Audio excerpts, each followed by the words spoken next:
Muy buenas noches. ¿Cómo están, queridos amigos y amigas? Arrancamos este segmento eh, digital, electrónico de comunicación para poder estar conectados y conversar sobre algunos temas que son importantes. Ustedes me van a ir avisando si se escucha, si no se escucha. Yo estoy pendiente de lo que me digan, si es que se escucha bien, se escucha mal, eh, de tal manera poder resolver si hay algún problema técnico.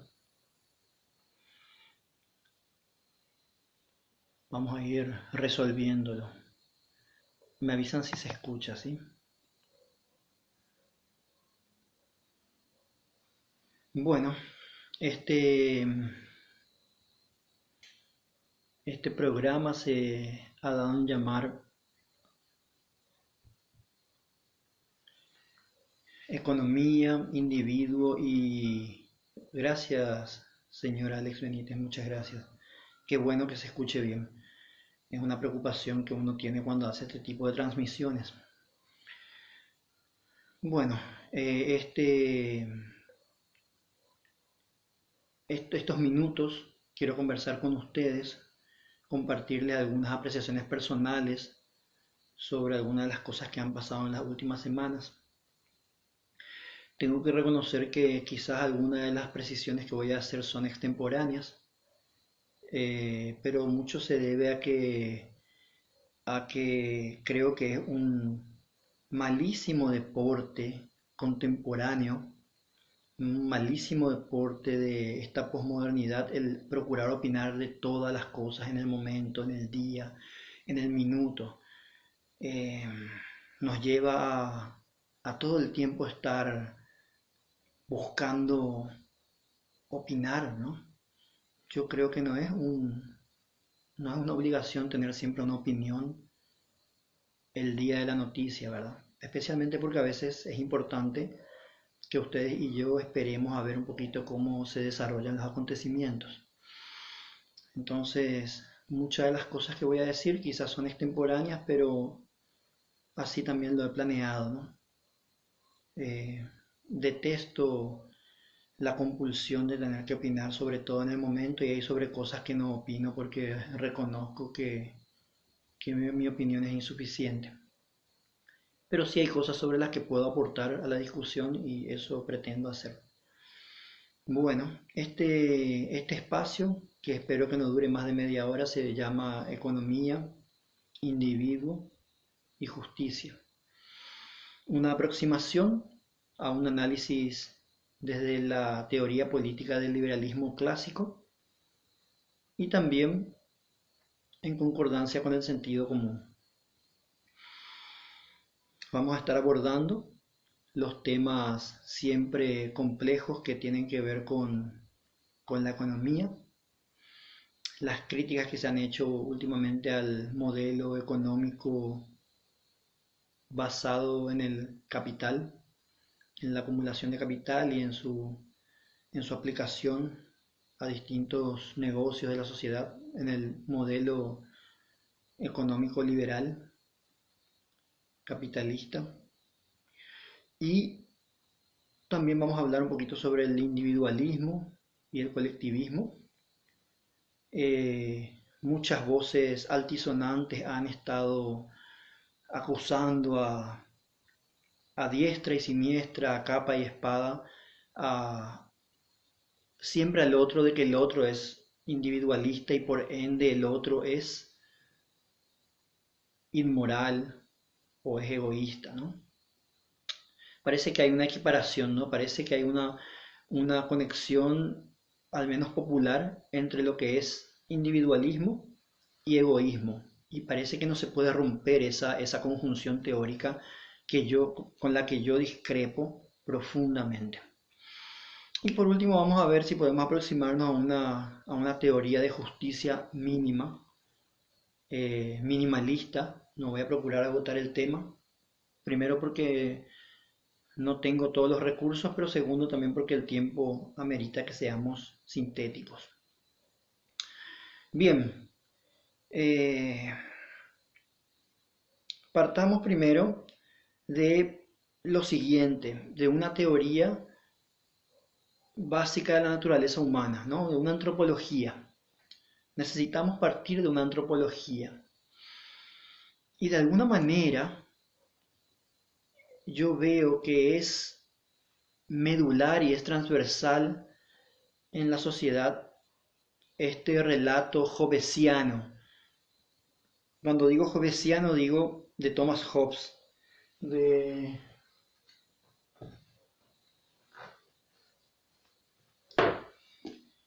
del autor de este libro que se llama El Leviatán. De alguna forma ustedes y yo caemos en la sentencia de creer que los hombres somos los lobos del hombre. Esto lo decía este autor, Thomas Hobbes, un autor del siglo XVI. Y por lo tanto, como los seres humanos son naturalmente malos y naturalmente egoístas, y como los seres humanos son propensos a hacer del mal al otro, entonces necesitamos de un gran leviatán, un estado monstruoso, grande y poderoso que contenga nuestros deseos dentro de los límites razonables para no hacernos daño unos a otros. Y esa visión de la naturaleza humana con la que yo discrepo profundamente es intrínsecamente errónea, porque si bien hay que reconocer que los seres humanos suelen ser eh, organismos orientados a la satisfacción de sus propios intereses, lo cual es absolutamente razonable. El buscar mejorar nuestra condición es una de las grandes misiones de la vida humana. Y eso es ético también. Eso lo diría Adam Smith en el siglo XVIII, eh, que los seres humanos actúan propositivamente, actúan con propósitos conscientes y voluntarios para mejorar su propia condición y que eso es parte de una ética, ya que una vez que los seres humanos mínimamente satisfacen sus propias necesidades, pueden también encargarse de los demás. Y Adam Smith en su célebre obra de 1759 llamada La teoría de los sentimientos morales, nos explica que por más egoísta que queramos suponer al hombre, hay evidentemente en él algunos principios que le hacen interesarse por la suerte de los demás. De tal forma que, que busca la felicidad también de los otros. Entonces, los seres humanos no son lobos eh, draconianos, eh, egoístas, imposibilitados de afecto natural o de sentimientos de fraternidad para nada. Al contrario, hay en la naturaleza humana un impulso benevolente que nos busca, que nos impulsa a que apenas hemos logrado satisfacer las necesidades básicas, empecemos a buscar relacionarnos con los demás para mejorar la condición también de los otros, no solamente la nuestra. Entonces, John Locke también decía eso, ¿no? Que los seres humanos, y esto está en la página 3 de su Tratado de Gobierno Civil, los seres humanos apenas logran satisfacer su seguridad mínima y ya se dirigen a buscar que los demás también puedan estar seguros. Entonces, primero, la antropología de la que partimos es que los seres humanos, si bien actúan de manera propositiva, orientados a mejorar su propia condición, actúan en propio beneficio, quiere decir eso, también son capaces y de hecho a menudo suelen ser profundamente benevolentes, altruistas, generosos y empáticos. Y esa es parte de una antropología realista, naturalista del ser humano, que escapa de esos lugares comunes tan perniciosos donde nos describimos unos a otros como si fuéramos lobos compulsivos y hambrientos y sedientos de la sangre del otro. Eso no es cierto. Y yo estoy seguro que hay millones y millones de situaciones En esta época de gran incertidumbre, algunos la llaman crisis sanitaria, yo creo que la situación es obviamente es delicada, pero creo que la palabra crisis todavía no se le aplica.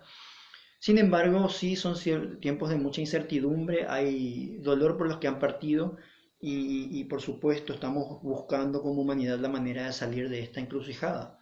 Y lo vamos a hacer, estoy seguro que lo vamos a hacer. Eh, entonces, primero partimos de esa imagen antropológica del ser humano. Somos seres capaces de empatía y somos seres capaces de altruismo y somos personas también orientadas a buscar mejorar nuestra condición. Primero porque es digno hacerlo y segundo porque de esa forma también no nos constituimos en un lastre para los demás, en un peso muerto, ¿no? Los seres humanos apenas podemos mejorar nuestra condición, empezamos a volcarnos hacia los demás y eso lo voy a demostrar ahora recordando una teoría psicológica que es muy conocida, se estudia en administración de empresas, se estudia eh, obviamente en las carreras de las ciencias sociales, ¿verdad? Entonces, eh,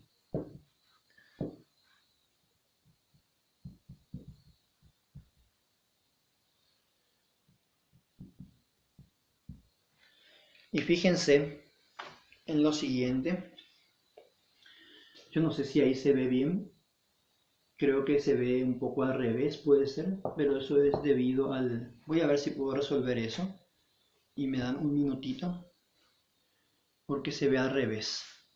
Si me pueden confirmar que se ve al revés, yo lo resuelvo.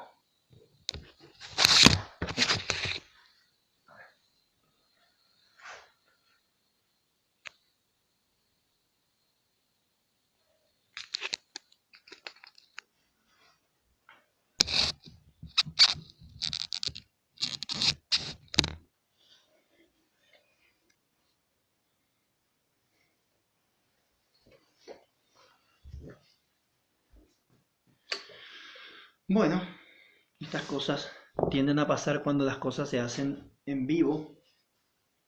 Yo creo que ahí se ve mejor, ¿no?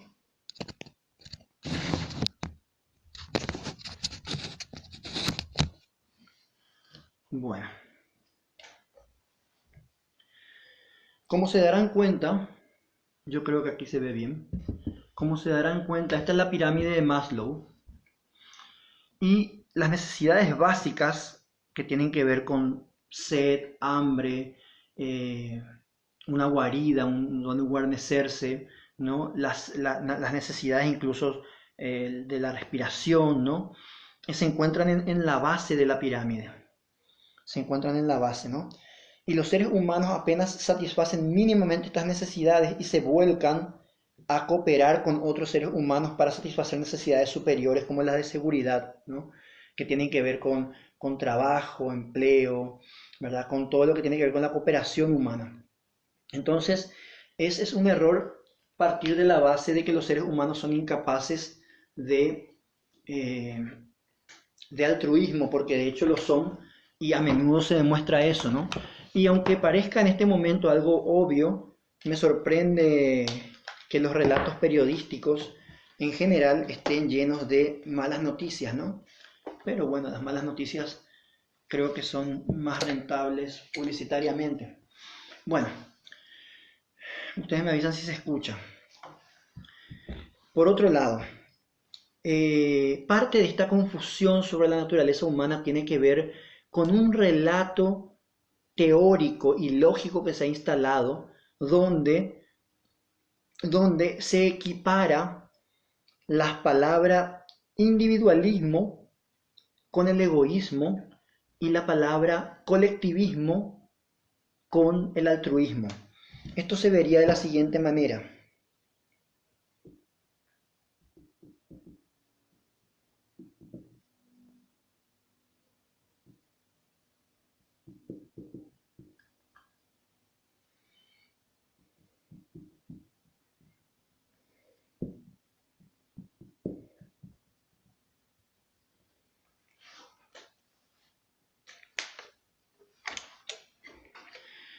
Esto es un error, pero suele pasar a menudo que la palabra individualismo está profundamente desprestigiada, tanto en ambientes académicos como en ambientes religiosos, en ambientes sociales en general. Parece ser que esta palabra está satanizada, ¿no? Y se la equipara directamente con el egoísmo y, por otro lado, a la palabra colectivo, ¿no? Si uno le pone la palabra colectivo o colectivismo a cualquier cosa, suena súper bien, ¿no? Entonces, cuando uno dice que quiere satisfacer las necesidades colectivas, parece que uno es mucho mejor persona que cuando dice que quiere satisfacer necesidades individuales, por ejemplo, ¿no? Entonces, ustedes pónganle la palabra colectivo a cualquier cosa, ¿verdad? Si yo en este momento le llamo a una botellita de agua, agua colectivista, va a sonar mucho mejor que si le llamo agua individualista, ¿no? De alguna forma se nos ha cargado, se le ha cargado la palabra individualismo con una carga emotiva, hablando, eh, usando el mismo término, se le ha cargado con una emotividad negativa, con una emoción negativa. Entonces se dice individualista y ya se piensa en egoísta, automáticamente, ¿no? Entonces hay que romper ese es un brete lógico, esa es una encerrona lógica, es una trampa lógica que hay que romper. Esto es equivocado, ¿no? Y esto posibilita que se cometan un montón de errores a la hora de hacer diagnósticos de la realidad. ¿Por qué es tan importante partir de la naturaleza humana? Porque si no tenemos una noción apropiada de quiénes somos, qué somos, cómo somos, necesariamente vamos a terminar en un diagnóstico equivocado de la realidad. Entonces, yo les voy a compartir cuál es el verdadero diagnóstico de estas palabras y cómo se relaciona con todo esto que estamos viviendo hoy en día. Permítanme escribir, ¿sí?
Muy bien.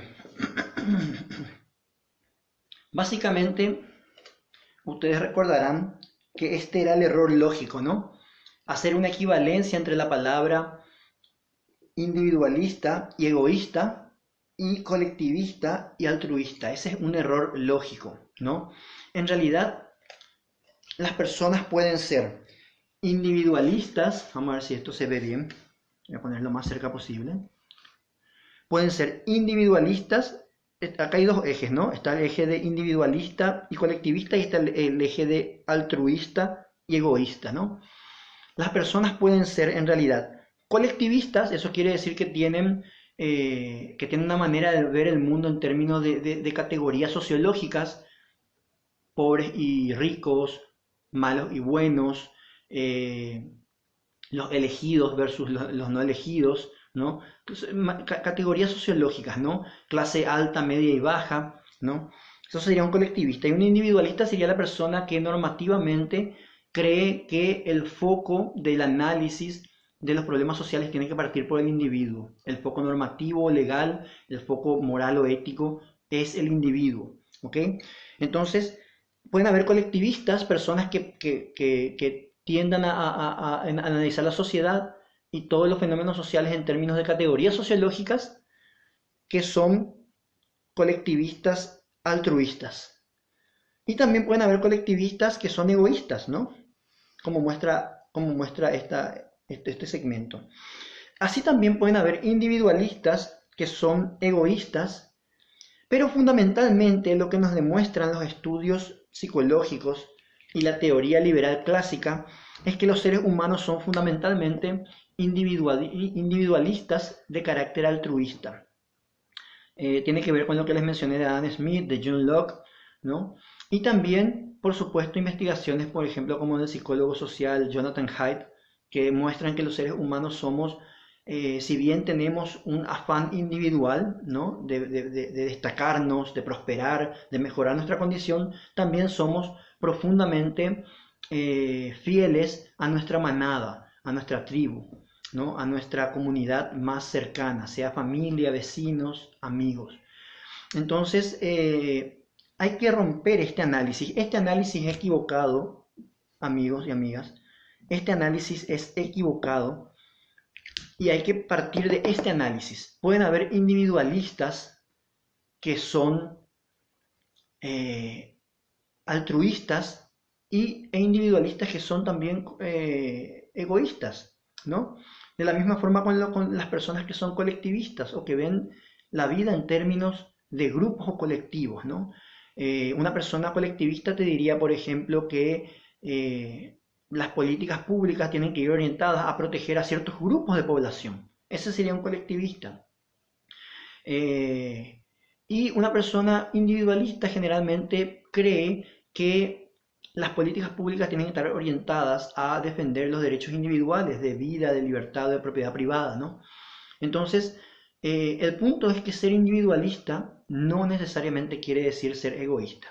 Y eso hay que tenerlo muy claro porque si no uno cae en ciertas trampas retóricas, particularmente de la izquierda en general, en la cual si uno dice que uno es individualista, uno ya es más o menos la peor escoria, la peor basura del mundo. Y eso es mentira, ¿no?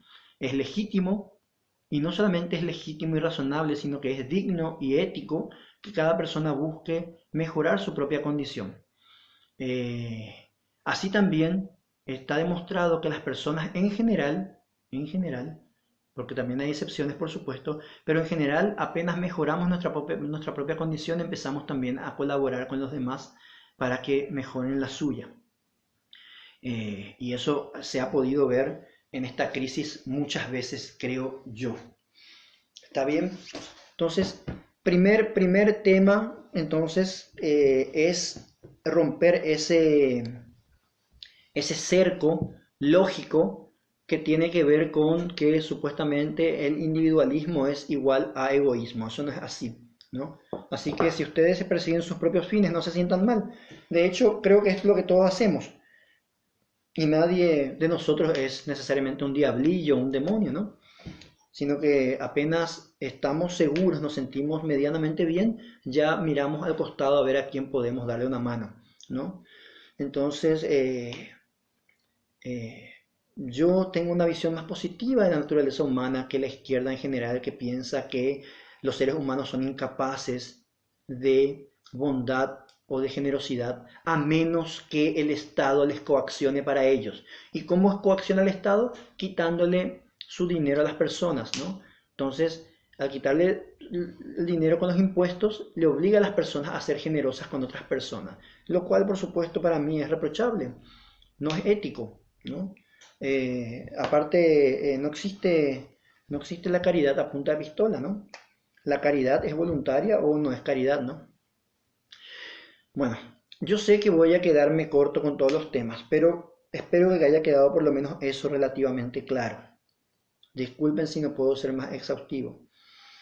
Eh, pero sí, les invito a leer esta distinción que acabo de hacer aquí, por ejemplo. Esta distinción que ustedes acaban de ver es de Karl Popper, en realidad. Es de Karl Popper.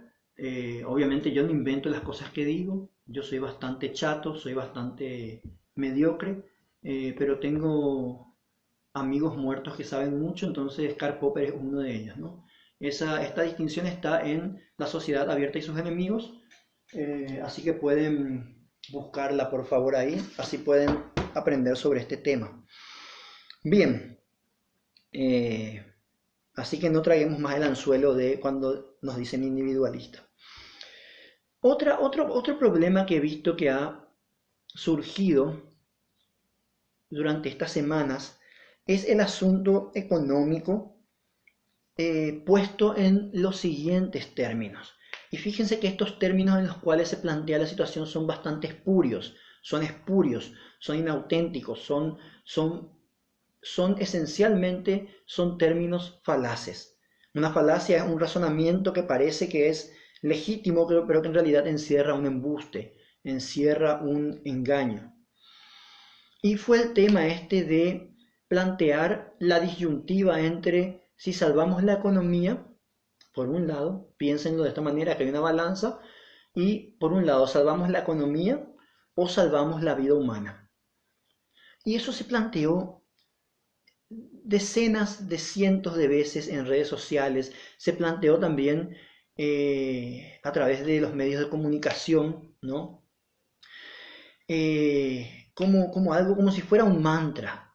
Parecía una metáfora talismán. ¿Salvamos la economía o salvamos la vida humana? Me pareció muy deshonesta el argumento, muy deshonesto y esencialmente falaz. Y de hecho, yo creo que esconde una falacia que se llama la falsa dicotomía, ¿no? Es una falsa dicotomía, es procurar poner al mismo nivel cosas que no necesariamente tienen la misma categoría, ¿no? Uno no puede comparar jirafas con elefantes, o tiene que ser muy sistemático compararlo. Entonces, comparar la vida con la economía me parecía una falacia terrible que se planteó más o menos en estos términos.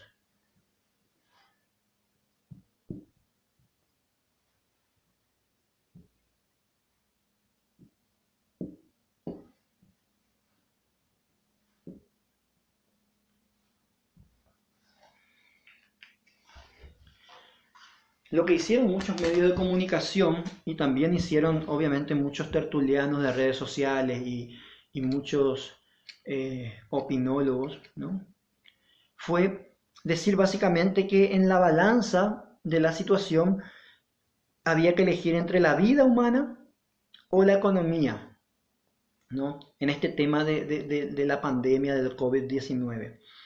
Esa es una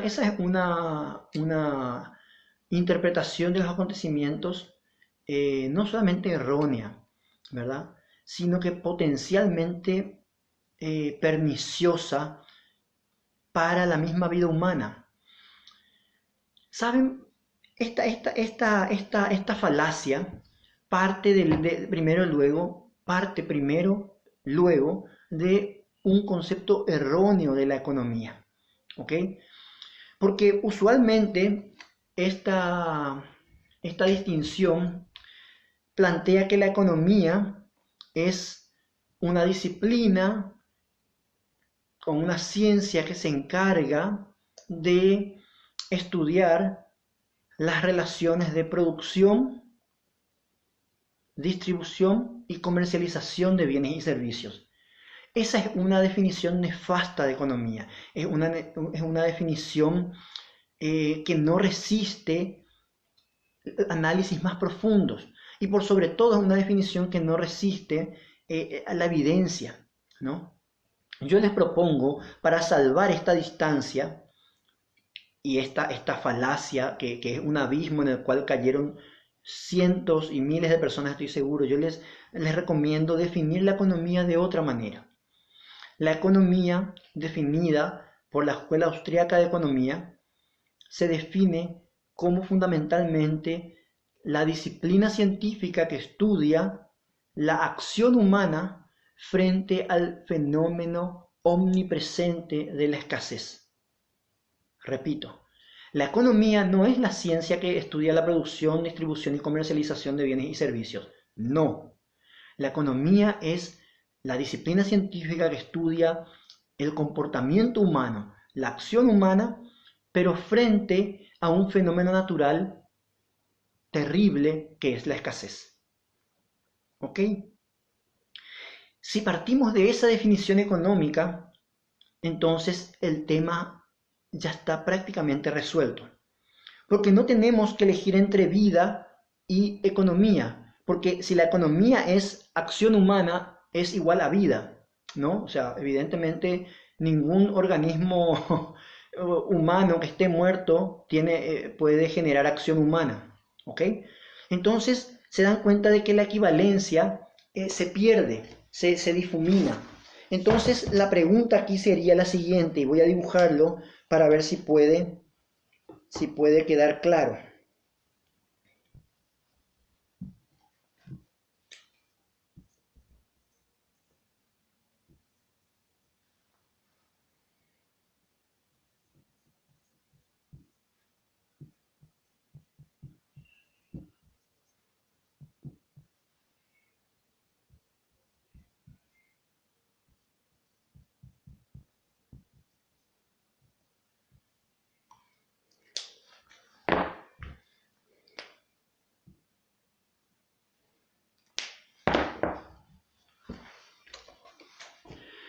Bien, el punto sería, siendo la vida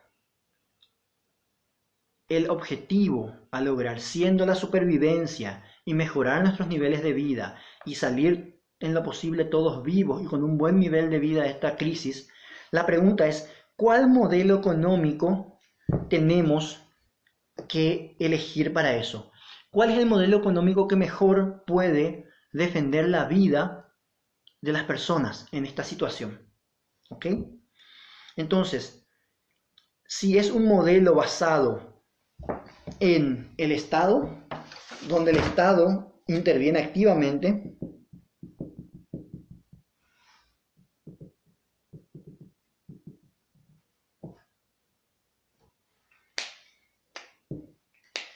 o es un modelo basado en la acción humana, en la acción de los agentes económicos, que por definición el agente económico por excelencia es el individuo, basado en la libertad individual, el modelo que mejor defiende la vida humana, o es un modelo basado en el Estado.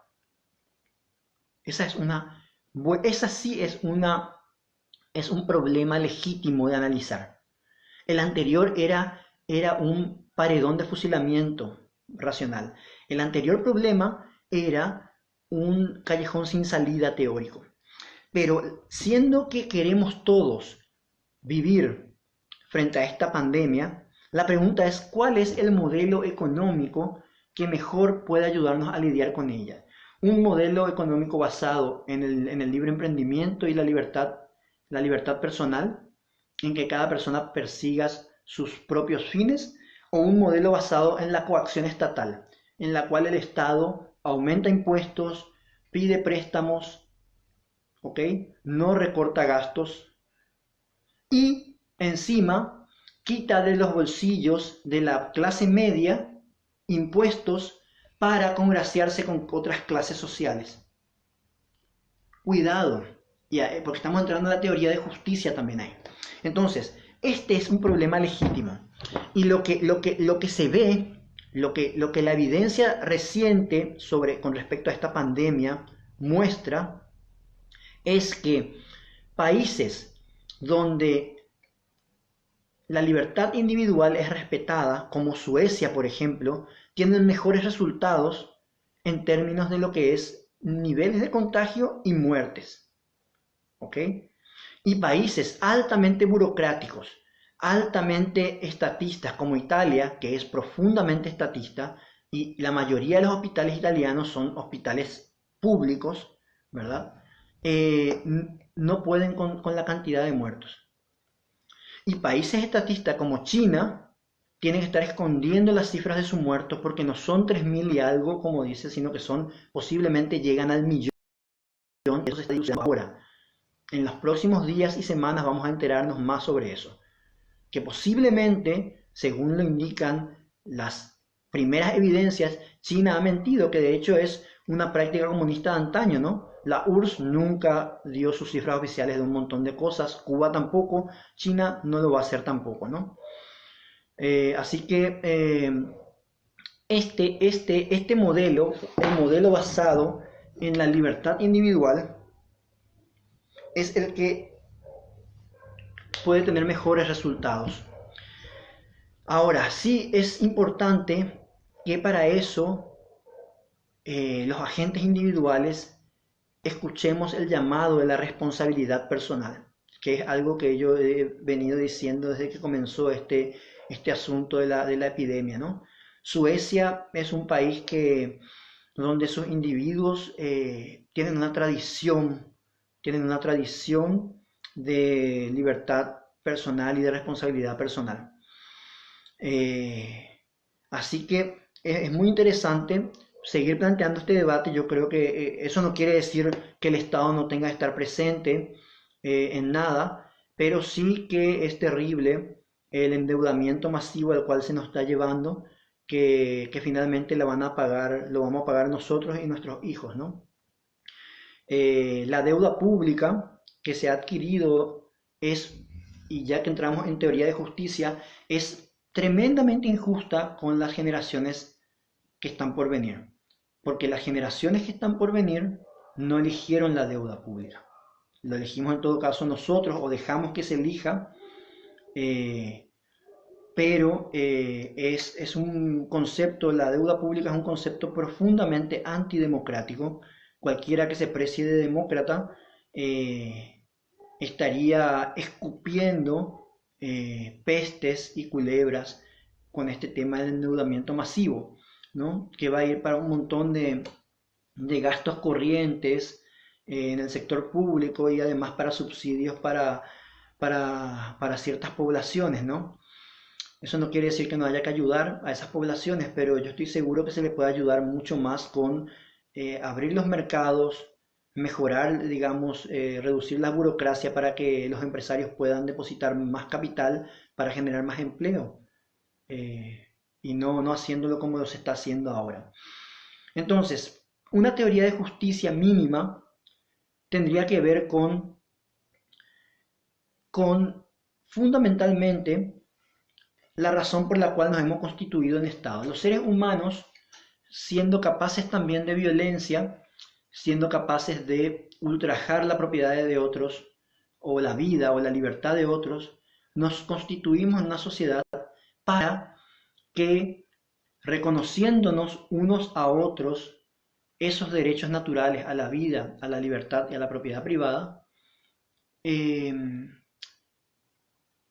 nos organicemos y creemos un ente llamado Estado que vele por la protección de esos derechos naturales. Esa es la teoría de John Locke en el segundo tratado del derecho, en el segundo tratado del gobierno civil. Eso quiere decir que los seres humanos en general renunciamos a la violencia para dirimir nuestros conflictos y entregamos el monopolio de la violencia a este ente llamado Estado, que en adelante a través de sus magistrados, sus organismos judiciales, va a ayudarnos a disminuir o a resolver nuestras disputas. Entonces entramos a la sociedad civil y renunciamos a ejercer la violencia en general. Ahora, una teoría de la justicia tendría que partir fundamentalmente porque este Estado no solamente nos defienda frente a terceros o frente a otras personas nuestros derechos naturales a la vida, a la libertad y a la propiedad privada, sino que también el Estado no abuse de su posición de poder, porque detenta el monopolio de la violencia considerada legítima, recuérdenlo, esa es la teoría de Max Weber. El Estado es esa comunidad de personas, dice Max Weber, que dentro de un determinado territorio detenta el monopolio de la violencia física considerada legítima. Esa es la definición de Estado según el padre de la sociología Max Weber. Bueno, así como el Estado no debe permitir que otros avancen sobre nuestra propiedad privada, nuestra libertad o nuestra vida, también el Estado debe abstenerse de avanzar demasiado sobre nuestra propiedad privada. Y no es justo que a través de los métodos de la deuda pública el Estado confisque nuestra propiedad privada, el fruto de nuestro trabajo, para pagar gastos corrientes de un Estado burocrático, elefantiásico, ineficiente. No es justo. Vale la pena recordar, vale la pena recordar que si bien es cierto que muchos sistemas de salud del mundo han colapsado ante esta epidemia, el Estado paraguayo ha sido sistemáticamente ineficiente la, en la construcción de un sistema, en el desarrollo de un sistema sanitario que sea mínimamente digno. Y cualquier persona que vaya a un sanatorio, a un hospital regional o a un centro de salud puede darse cuenta de eso, ¿no? Nuestra situación es aún más precaria debido a que el Estado ha hecho un terrible despilfarro de los fondos que le hemos dado. O sea, nos han quitado dinero de nuestros bolsillos para ellos tener sueldazos, para ellos tener privilegios y no hacer lo que se les mandó hacer, que era hospitales como la gente, tener insumos, ¿no? El dinero del CONACYT se ha gastado en propaganda política, supuestamente llamadas ciencias sociales y cosas así, pero no fue ciencias sociales o ciencias políticas, era propaganda política. Y llegamos a este momento en el cual no tenemos desarrollos de equipos científicos para hacer frente a la crisis. No desarrollamos nuestras propias vacunas, no tenemos tecnología. Y claro, mientras que ONGs de índole de la izquierda se dedican a hacer panfletos alabando a Lenin o a Marx, ¿no? Podríamos haber estado usando esos recursos para mejorar nuestras habilidades tecnológicas y médicas, ¿no? Evidentemente acá ha habido una captura de riqueza por parte del Estado y no ha hecho lo que le mandamos a hacer con eso. Y eso ha sido en todos los gobiernos así, no ha sido solamente en este. Así que hoy nos encontramos frente a esta situación desprovistos de un buen sistema sanitario. Entonces es profundamente injusto porque con la coacción estatal, con el uso de la violencia del Estado, nos retiran recursos que nosotros podríamos haber destinado para mejorar nuestra condición y no lo usan para lo cual esos recursos eran inicialmente. Esa es una teoría de la justicia mínima, básica, ¿no? Por eso es tan detestable el aumento sistemático de la carga impositiva, el aumento de los sujetos de impuesto, ¿no? Y es aberrante. Por eso es que remarcamos tanto en el hecho de que los impuestos fundamentalmente y esencialmente son un robo, ¿no? Y son un doble robo, un doble atraco cada vez que el Estado, además de quitarnos dinero, los transfiere a los bolsillos de políticos corruptos.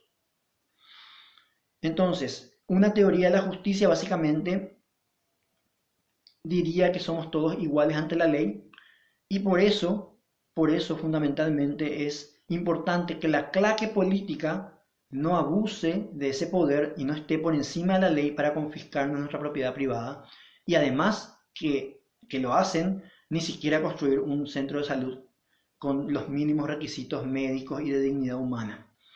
Me he extendido mucho. Sin embargo, espero que sirva para sumar a esta discusión. Espero que colabore un poco a estos conceptos. Eh, Reconozco que decirlo en poco tiempo es muy difícil, Sin embargo, yo creo que si nos vamos con estas tres cositas, ¿no?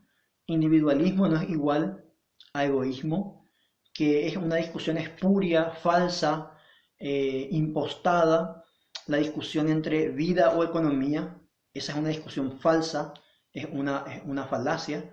Y tercero, de que la igualdad moral de los seres humanos deviene en una igualdad ante la ley, por lo tanto, los políticos tienen que respetar eso. Ellos no están por encima de la ley y en dignidad moral no son superiores a nosotros.